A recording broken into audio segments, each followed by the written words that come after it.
अस्सलामु अलैकुम वरहमतुल्लाहि वबरकातुहू। हकीम मोहम्मद याकूब आपकी खिदमत में हाजिर है। आप देख रहे हैं यूट्यूब चैनल सरफराज नेमत हेल्थ केयर। आज का जो मैं आपके सामने नुस्खा रखने जा रहा हूँ वो बतलानुल शहवत के लिए है, यानी कि भूख का बंद हो जाना।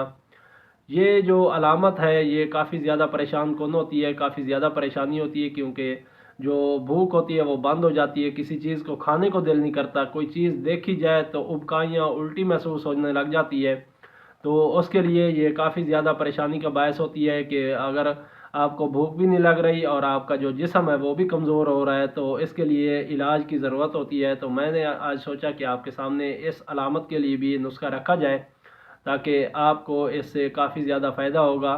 हाजमे का जो मसला है वो भी ठीक होगा इंशाल्लाह। भूख का जो बिल्कुल बंद हो जाना है वो हकीकत में निज़ाम हज़म का बिल्कुल ज़ईफ़ हो जाना है, यानी कि जो निज़ाम हज़म है वो आपका बिल्कुल ज़ईफ़ हो जाता है। ज़ईफ़ ऐसे हो जाता है कि वो कोई काम नहीं कर सकता, जो कि सूए हज़म की वजह से होता है, यानी कि हाजमे की जो ख़राबी है, बद हज़मा है, उसकी वजह से ये मामला हो जाता है। मैदे में तरी गर्मी जो है वो बढ़ जाती है, ग़िज़ा जो है वो अच्छी तरह हज़म नहीं हो पाती। उसकी बजाय हज़म होने की बजाय ग़िज़ा के अंदर ताफ़न पैदा होना शुरू हो जाता है। जब ग़िज़ा मुताफ़िन हो जाती है, चूँकि जो इखराजिया क़ुव्वत होती है या दाफ़े की जो क़ुव्वत होती है वो बिल्कुल ज़ईफ़ और कमज़ोर होती है, तो इस वजह से जो पहले वाली खाई हुई ग़िज़ा है वो हज़म नहीं हो सकती और निकल नहीं सकती। इस वजह से जब आप ऊपर से जो ग़िज़ा कोई भी खाएंगे तो साफ ज़ाहिर है कि जब मैदा खाली होगा तभी और ग़िज़ा की तलब होगी। अगर मैदा खाली नहीं होगा तो जो भूख है वो बंद हो जाएगी, मरीज़ कमज़ोर होना शुरू हो जाता है। बाज़ मरीज़ों के सर में हल्का हल्का सा सर्द दर्द, जो दर्द सर है वो भी रहने लग जाता है। तो आप ये समझें कि जो भूख है वो तरी की वजह से जब बंद हो जाती है, तो उसके लिए आपको चाहिए कि आप जो उज़लाती गुद्दी ग़िज़ाएँ हैं वो आप इस्तेमाल करें। यानी कि असाबी मिजाज में अगर इस तरह का जो मामला हो जाए तो फिर आपको चाहिए कि आप उज़लाती गुद्दी जितनी भी ग़िज़ाएँ हैं उनमें से आप इस्तेमाल करें, तो इंशाल्लाह आपका जो मसला है वो बिल्कुल हल हो जाएगा। क्योंकि इसमें जो हरारत गुरीज़ी होती है वो काफ़ी कम हो जाती है। जो क़ुव्वत दाफ़े है, जो क़ुव्वत हाज़मा है, जो खाली करने की क़ुव्वत है, तो वो भी काफ़ी कम हो जाती है। तो इस वजह से जो मामलात हैं वो जितने भी आप ग़िज़ा खाई हुई होती है आपकी, वो जिस्म के अंदर पड़ी रहती है और वहाँ पे ताफ़न शुरू हो जाता है।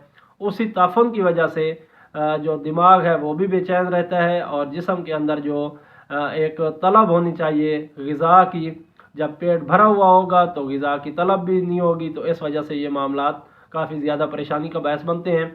तो मैं आपके सामने नुस्खा रखता हूँ, आसान सा नुस्खा है। आपने दो चीज़ें लेनी है, सिर्फ अजवाइन देसी लेनी है, ये आपने 40 ग्राम लेनी है। इसको अच्छी तरह साफ़ सुथरा कर लेना है।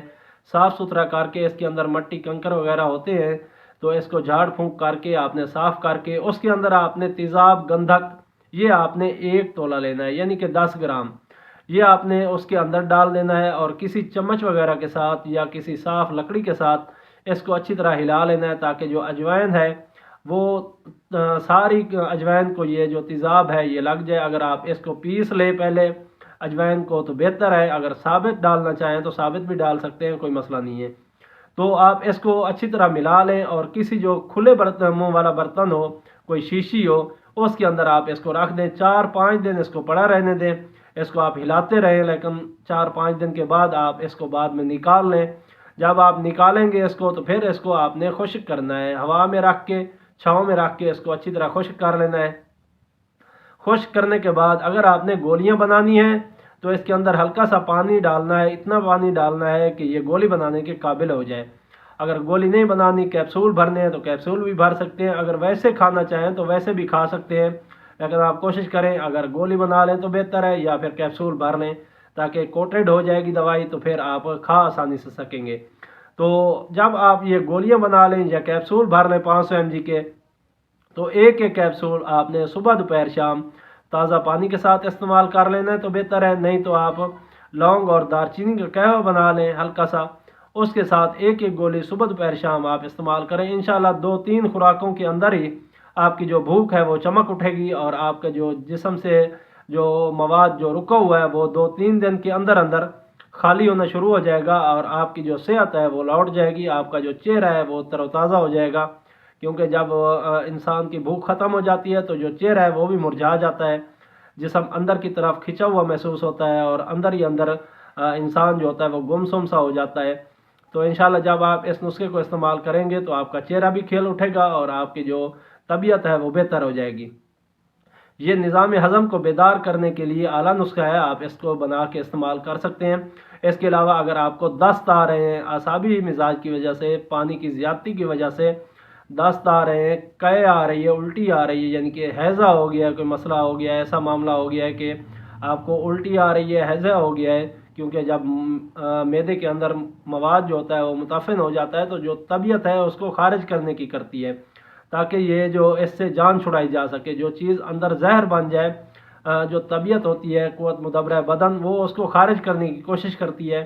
تو اسی صورت میں ہیضہ بھی ہو سکتا ہے، الٹیاں بھی آنے لگ جاتی ہیں۔ اگر مروڑ ہو جائے پیٹ کے اندر، مروڑ کی وجہ سے دست وغیرہ آنے لگ جائیں، بد ہضمی اور بھوک کے بند ہونے کے لیے یہ زبردست چیز ہے اور یہ فوری اثر ہے۔ آپ اس کو جیسے ہی استعمال کرنا شروع کریں گے، اگر آپ کی علامات زیادہ ہیں، یعنی کہ الٹیاں قے وغیرہ زیادہ آ رہی ہے یا دست زیادہ ہو رہے ہیں، تو آپ اس کو آدھے گھنٹے بعد بھی استعمال کروا سکتے ہیں کہ گولی کو۔ جیسے آپ دیکھیں کہ کچھ نہ کچھ افاقہ ہونے لگ گیا ہے تو پھر جو دوائی کا دورانیہ ہے اس کو بڑھاتے جائیں۔ یہ ایک کیپسول یا ایک گولی صبح دوپہر شام کر لیں تو انشاءاللہ یہ آپ کی جتنی بھی علامات ہیں وہ ٹھیک ہو جائیں گی۔ ساتھ میں آپ نے خیال یہ رکھنا ہے کہ دودھ کی بنی ہوئی اشیاء، مٹھائی وغیرہ یہ آپ نے استعمال نہیں کرنی۔ اگر ایسی علامات ہیں اعصابی مزاج کے اندر، ایسی علامات اگر آپ کو ہیں تو اس طرح کی چیزیں آپ نے، اعصابی جو غذائیں ہیں جو رطوبات کو پیدا کرنے والی ہیں وہ آپ نے استعمال نہیں کرنی۔ اس کی جگہ پہ آپ نے گرم خشک جو غذائیں ہیں وہ آپ استعمال کر سکتے ہیں۔ یہ آپ کو غذائی چارٹ میرے اسی چینل کے اوپر ویڈیوز کی شکل میں مل جائیں گے، آپ وہاں سے چیک کر سکتے ہیں، انشاءاللہ آپ کو کافی فائدہ ہوگا۔ تو مجھے امید ہے آپ کو یہ میری ویڈیو پسند آئی ہوگی۔ اگر پسند آئی ہے تو اس کو لائک اور شیئر کریں تاکہ دوسرے لوگ بھی اس سے مستفید ہوں۔ انشاءاللہ پھر ملاقات ہوگی کسی اور اچھی سی ویڈیو کے ساتھ، تب تک کے لیے مجھے اجازت دیں۔ السلام علیکم ورحمۃ اللہ وبرکاتہ۔